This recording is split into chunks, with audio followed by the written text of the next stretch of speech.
ನೋಡಿ, ಈಗ ಮುಖ್ಯಮಂತ್ರಿ ಡಿ ಕೆ ಶಿವಕುಮಾರ್ ಅವರ ನಿವಾಸಕ್ಕೆ ಹಿರಿಯ ನಟ ರವಿಚಂದ್ರನ್ ಕೂಡ ಆಗಮಿಸಿದ್ರು. ಬಹಳ ಕುತೂಹಲಕ್ಕೆ ಕಾರಣ ಆಯಿತು. ಮೊದಲೇ ಈ ಪೊಲಿಟಿಕಲ್ ಜಂಜಾಟದಲ್ಲಿ ಡಿ ಕೆ ಶಿವಕುಮಾರ್ ಬ್ಯುಸಿ ಆಗಿಬಿಟ್ಟಿದ್ದಾರೆ. ರವಿಚಂದ್ರನ್ ಈ ಟೈಮ್ನಲ್ಲಿ ಏನಕ್ಕೆ ಬಂದಿರ್ಬೋದು ಅವ್ರ ಮನೆಗೆ ಅಂತೇಳಿ ಸಾಕಷ್ಟು ಜನ ಆಶ್ಚರ್ಯಚಕಿತರು ಕೂಡ ಆಗಿಬಿಟ್ರು. ಏಕಾಏಕಿ ರವಿಚಂದ್ರನ್ ಅವರು ಅವ್ರ ಮನೆಗೆ ಹೋಗಿ ಏನು ಮಾತುಕತೆ ನಡೆಸಿರ್ಬೋದು. ರವಿಚಂದ್ರನ್ ಅವರು ಇವತ್ತು ಡಿ ಕೆ ಶಿವಕುಮಾರ್ ಅವ್ರನ್ನ ಭೇಟಿಯಾಗಿದ್ದಾರೆ. ಅದಾದರೂ ಸಿನಿಮಾದ ಬಗ್ಗೆ ಏನಾದರೂ ಕ್ಲಾಪ್ ಗೀಪ್ ಮಾಡೋಕ್ಕೆ ಕರೆದಿರ್ಬೋದಾ? ಸಾಧ್ಯತೆಗಳಿದ್ದಾವೆ. ಯಾಕಂದರೆ ಸಹಜವಾಗಿ ರವಿಚಂದ್ರನ್ ಮತ್ತು ಡಿ ಕೆ ಶಿವಕುಮಾರ್ ಉತ್ತಮವಾದಂಥ ಸ್ನೇಹಿತರವರು, ಒಂದೇ ಕಾಲೇಜಿನಲ್ಲಿ ಓದಿದಂಥವ್ರು.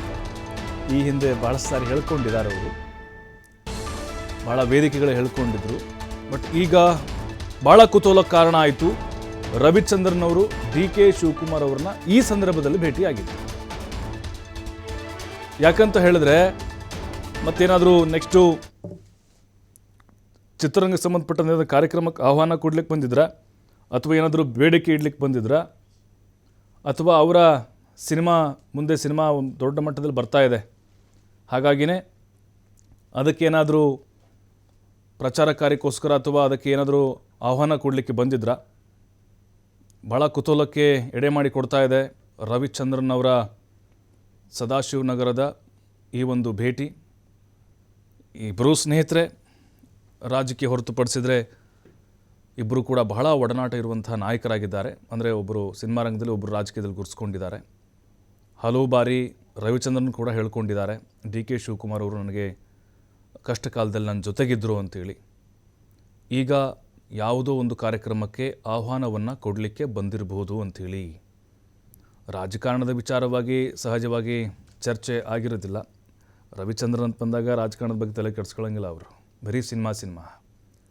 ಬಟ್ ಈಗೇನಾದರೂ ಚಿತ್ರೋದ್ಯಮಕ್ಕೆ ಸಂಬಂಧಪಟ್ಟಂತೆ ಆಹ್ವಾನ ಕೊಡಲಿಕ್ಕೆ ಬಂದಿರಬಹುದಾ, ಅಥವಾ ಅವರು ವೈಯಕ್ತಿಕ ಕೌಟುಂಬಿಕ ಕಾರ್ಯಕ್ರಮಗಳಿಗೇನಾದರೂ ಇನ್ವಿಟೇಷನ್ ಕೊಡೋಕ್ಕೆ ಬಂದಿದ್ದಾರೆ. ಕೈಯಲ್ಲೇನೋ ಹಿಡ್ಕೊಂಡು ಬಂದರು ನೋಡಿ, ಕೈಯಲ್ಲೇನೋ ಇನ್ವಿಟೇಷನ್ ಇದ್ದಂಗೆ ಕಾಣಿಸ್ತಾ ಇದೆ ಅವ್ರ ಆಪ್ತರ ಹತ್ರ. ಹಾಗಾಗಿ ನಮಗನ್ಸುತ್ತೆ ಯಾವುದೇ ಒಂದು ಕಾರ್ಯಕ್ರಮಕ್ಕೆ ಸಂಬಂಧಪಟ್ಟಂತೆ, ನೋಡಿ ಐ ಆಮ್ ಗಾಡ್ ಅನ್ನುವಂಥ ಒಂದು ಸಿನಿಮಾ ಇದೆ ಅಲ್ವಾ, ಸೊ ಅದಕ್ಕೇನಾದರೂ ವಿಶೇಷ ಆಹ್ವಾನಿತರನ್ನಾಗಿ ಮುಖ್ಯಮಂತ್ರಿಗಳಿಗೆ ಹೇಳಲಿಕ್ಕೆ ಬಂದಿರಬಹುದಾ? ಹೀಗೆ ನಾನಾ ಪ್ರಶ್ನೆಗಳಿದ್ದಾವೆ. ಬಟ್ ಇನ್ನೂ ಕೂಡ ಅದರ ಬಗ್ಗೆ ಕ್ಲಾರಿಟಿ ಸಿಗ್ತಾ ಇಲ್ಲ. ಸಹಜವಾಗಿಯೇ ಸಿನಿಮಾ ರಂಗದ ಗಣ್ಯರು ಬಂದರೆ ಡಿ ಕೆ ಶಿವಕುಮಾರ್ ಅವ್ರನ್ನ ಭೇಟಿಯಾಗಲಿಕ್ಕೆ ಅದು ಒಂದು ಕಾರ್ಯಕ್ರಮಕ್ಕೆ ಆಹ್ವಾನವನ್ನು ಮಾಡಲಿಕ್ಕೆ ಸಹಜವಾಗಿ ಇದ್ದೇ ಇರುತ್ತೆ. ಅದನ್ನು ಹೊರತುಪಡಿಸಿದರೆ ಯಾವುದೇ ರೀತಿಯಾದಂತಹ ರಾಜಕೀಯ ಅಲ್ಲಿ ಚರ್ಚೆ ಆಗಿರೋದಿಲ್ಲ.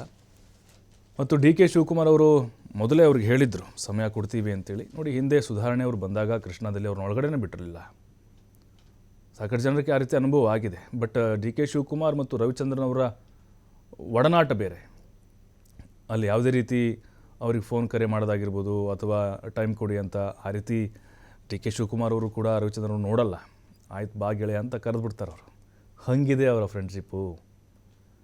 ಸೊ ಅಲ್ಲೂ ಕೂಡ ಕೆಲ ಕಾಲ ಕುತೂಹಲ ಅಂತರೂ ಉಂಟಾಗಿತ್ತು.